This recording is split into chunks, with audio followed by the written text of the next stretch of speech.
6 years అంత బిజీగా ఉన్న ఒక సింగర్ అందరూ ఊహించేసుకుంటారు కదా, పెళ్ళి అయిపోయింది, పెద్ద మ్యూజిక్ డైరెక్టర్ తమన్ గారిని చేసుకున్నారు కాబట్టి ఇప్పటి నుంచి వేరే లెవెల్ సింగర్ అయిపోతారు అని ఊహించుకునే వాళ్ళు కూడా చాలా మంది ఉంటారు. ఎందుకంటే హస్బెండే పెద్ద మ్యూజిక్ డైరెక్టర్ సౌత్ ఇండియాలోనే. అంటేనండి నేను 2006లో మాకు పెళ్ళయింది. అప్పుడు హీ వాజ్ అ ప్రోగ్రామర్. ఆయన అప్పుడు మ్యూజిక్ డైరెక్టర్ కాదు. సో అది అలా అనుకున్నారా లేదా మనకు తెలియదు. ఎందుకంటే అప్పుడు మ్యూజిక్ డైరెక్టర్ కాదు, 2008 అనుకుంటా కిక్. అంటే ఒక 2 ఇయర్స్ తర్వాత. 2 ఇయర్స్ తర్వాత. బట్ ఇది మీరు ఒక పాయింట్, వాళ్ళ హస్బెండే మ్యూజిక్ డైరెక్టర్ కాబట్టి డెఫినెట్గా ఛాన్సెస్ ఇస్తారు అనే అది మేబీ అలా అజ్యూమ్ చేసుకోవచ్చు. బట్ నేను ఆయనకు పాడాను. బట్ ఏంటంటే నా స్ట్రాంగ్ బిలీఫ్ ఏంటంటేనండి, మ్యూజిక్ డైరెక్టర్కి ట్యూన్ చేసేటప్పుడే ఈ సింగర్ అని ఒక ఐడియా వచ్చేస్తుంది మ్యూజిక్ డైరెక్టర్కి బేసిక్గా. ఆ ఐడియా ఆ ట్యూన్ చేసినప్పుడు మన ఐడియా రాలేదంటే అది మన సాంగ్ కాదు. అది హస్బెండ్ మ్యూజిక్ డైరెక్టరా, లేకపోతే నాన్న మ్యూజిక్ డైరెక్టరా, అది ఎవరైనా అవనివ్వండి, అది వాళ్ళకి నిజంగానే వాళ్ళకి అది బేబీ లాగా కదా, వాళ్ళకి ఇది బేబీ లాగా ఉన్నప్పుడు వాళ్ళకి దే హ్యావ్ ఆ ఫుల్ రైట్స్ ఉన్నాయి. కాబట్టి మనం వెళ్ళి నన్ను ఎందుకు ఈ పాట ఇవ్వలేదు, నాకెందుకు ఈ పాట పాడించలేదు అనే ఆప్షనే లేదు. ఎందుకంటే ఆ ట్యూన్ చేసినప్పుడు మన ఐడియా రాలేదు. So that is not meant for us. ఇది నేను స్ట్రాంగ్ బిలీఫ్ నాకు. ఇది 6 ఇయర్స్ తర్వాత వచ్చి ఆ పాట పాడారు కదా మేడం, అది ఛాలెంజింగ్గా అనిపించిందా, లేకపోతే కాంపిటీషన్ ఇవ్వాలి డెఫినెట్గా ఇంక ఇప్పటి నుంచి ఎలా అయినా I have to do something డెఫినెట్గా ఈ 6 ఇయర్స్ ఎంత గ్యాప్ ఇచ్చారు నాకు అలా అనిపించింది. పాడేటప్పుడు నాకు సాటిస్ఫాక్షన్ మాత్రం high level satisfaction. And I know that ఇది విపరీతమైన హిట్ అవుతుందని నాకు తెలుసు.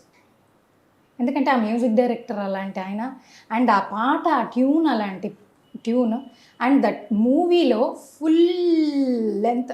అది ఇక్కడ మన రవితేజ గారి సినిమానే, అది సిరితై రీమేక్. ఏంటది, విక్రమార్కుడు రీమేక్, కార్తిక్. సో ఫుల్ పాట మొత్తం, ఈ సినిమా మొత్తం ఈ పాట వస్తూనే ఉంటుంది అక్కడక్కడ ఈ పిల్ల వచ్చే పోర్షన్లో. సో అది ఇంకా జనాలకి చాలా అటాచ్ అయిపోయింది ఆ పాట.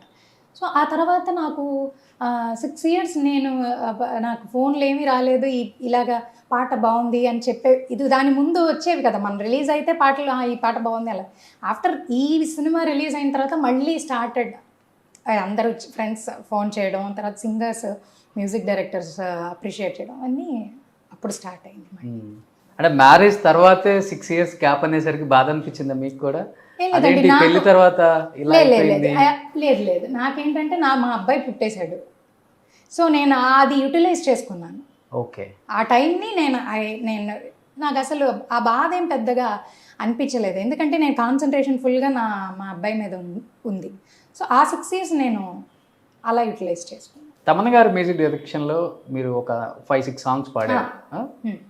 తమిళ్లోనూ పాడారు, తెలుగులోనూ పాడారు.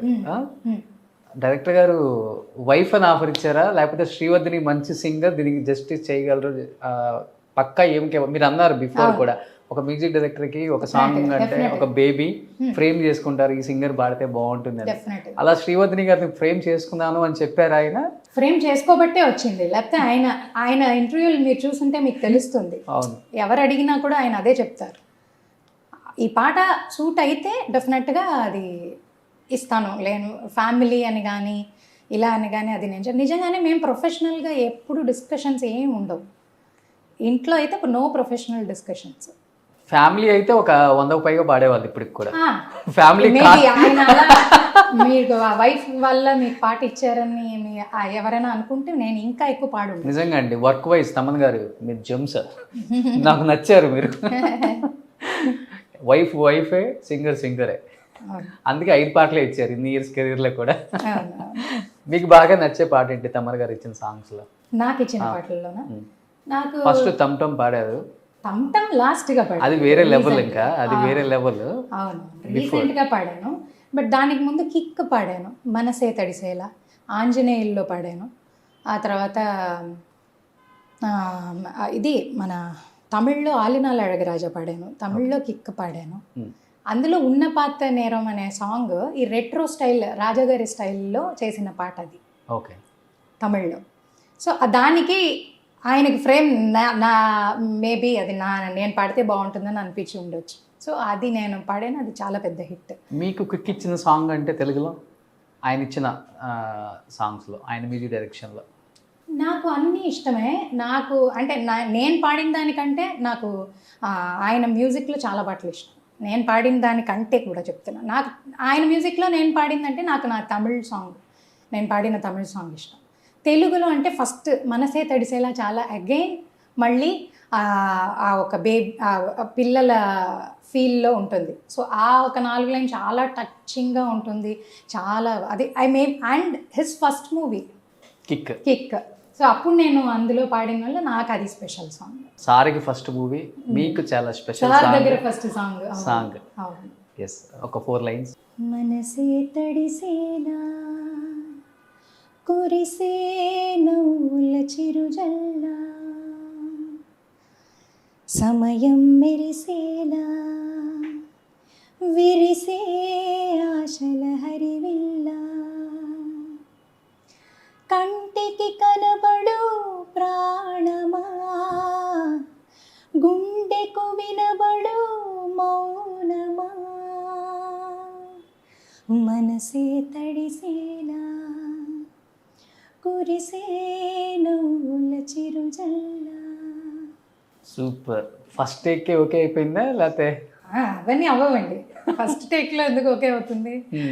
అండ్ మనకి ఎంత హస్బెండ్ మ్యూజిక్ డైరెక్టర్ అయినా కూడా మనం పాడేటప్పుడు డెఫినెట్గా ఆ ఫుల్గా వాళ్ళకి ఆ సాటిస్ఫాక్షన్ వచ్చే వరకు మనం పాడతాం డెఫినెట్గా.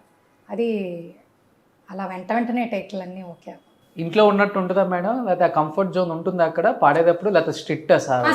స్ట్రిక్టే నా దగ్గర స్ట్రిక్టే. అమ్మో చాలా స్ట్రిక్టే నా దగ్గర. నేను పాడేటప్పుడు ఎన్నిసార్లు అని అడుగుతారు, గబగబా పాడు అంటారు. సో నాకు అది కొంచెం నేను అప్పుడప్పుడు చెప్తాను, వాళ్ళ ఫ్రెండ్స్ అందరూ అంటారు సార్తో చాలా ఈజీగా ఉంటుంది. సింగర్స్ అంతా మన సింగర్స్ అందరు నాకు ఫ్రెండ్సే కాబట్టి వాళ్ళు సార్తో చాలా ఈజీగా ఉంటుంది. అవునవును, మీ అందరితోనూ బాగానే ఈజీగానే ఉంటుంది. నాతో వచ్చినప్పుడు కొంచెం ఆయనకి ఫాస్ట్గా ఫినిష్ చేయాలి ఎంతసేపు అలా, మేబీ మనతో ఇది ఉంటుంది కాబట్టి, చను ఉంటుంది కాబట్టి అలా ఉంటారు. చెప్తారా ఇలా గమకాలు ఇలా పలకాలి, ఇలా హై హై పిచ్ ఇలా ఇవ్వాలి? అవన్నీ చెప్తారు. అవును. ఏమని పిలుస్తారు మేడం ముద్దుగా సార్ని? నేనండి ముద్దుగా ఏమీ లేదండి, ఏమండి అంతే అంతే అంతే అంతే, ముద్దుగా ఏమీ లేదు. సార్ ఏమని పిలుస్తారు? వర్ధిని. ఇంతవరకే అంతే. సుమన్ టీవీలో మీ పర్సనల్ అండ్ బిజినెస్ ప్రమోషన్స్ కోసం కింది నెంబర్కి కాంటాక్ట్ చేయండి.